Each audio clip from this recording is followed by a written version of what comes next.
Mukuru w'irwariro ritojo mu district ya Ntungamo najangwa abantu batano ari 10 abarukwija kutunga obujanjabi ahirwariro reri ne bakwatamo oburire bw'omushwija gw'amara n'ingashi typhoid. Oburire obuhona ne bugambwa kwabura abanisibe munabeji b'amashomero gatara gamwe na gamwe kandi bamwe bayikina kufera ibyizo byabo bya PRE obari yabitanda. Bashanganwire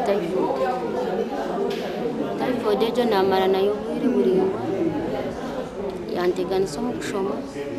Dr. Nabasa James ayahanangiriza abantu bona kweri nomushija gw'amara abo kuba bamwe tubakufayo amagara gabo.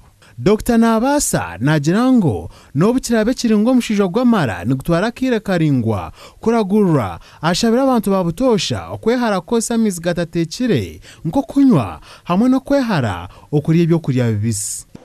Endwara ejo omuntu nabasa kugitunga yanywa mizi gatatekire ninga yarya nk'ibyo kurya ibirumwa mizi gatatekire katugambe ngo woyine bitweta salades nk'enyanya kabeji n'ebindi byo kurya bitukira kurya bitatekire umuntu kuyakuba yabyogesa mizi agarumwa ubukoko bwa typhoid ne kwata narukuwa kuganywa direct mizi agatatekire agabire garumwa ubukoko bwa typhoid. Ebyo byona bikiryaho omushija nugo gumwe gukwase n'abashaho abarukujanja b'abantu abarwiro omushija gw'amara kandi eki kiretire n'abashaho bamwe batandika kwerarikirira no kutinirira amagara gabo. Kukikwika abarwire nabo berarikire kandi aba nibagumana babuza abashaho ekiri kutuma barwara omushija gw'amara okumara obwire buringo. Hati yakunagarukirwe kukebeza typhoid nabwo nagarumirwara nabwo nazabiza nabuza abashaho nabajanti typhoid yo tekera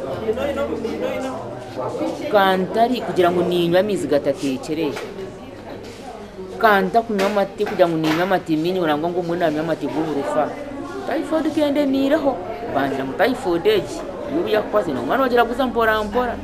Abashaho mu district ya Ntungamo obwa hati nibende kitongere kibe magara okuba omukono akuranisa oburire obu abo kuba abarwire nibeyongera ekitararini. Amakuru aga gashakwa Weza Wilfred abwa TV West agakinchwire.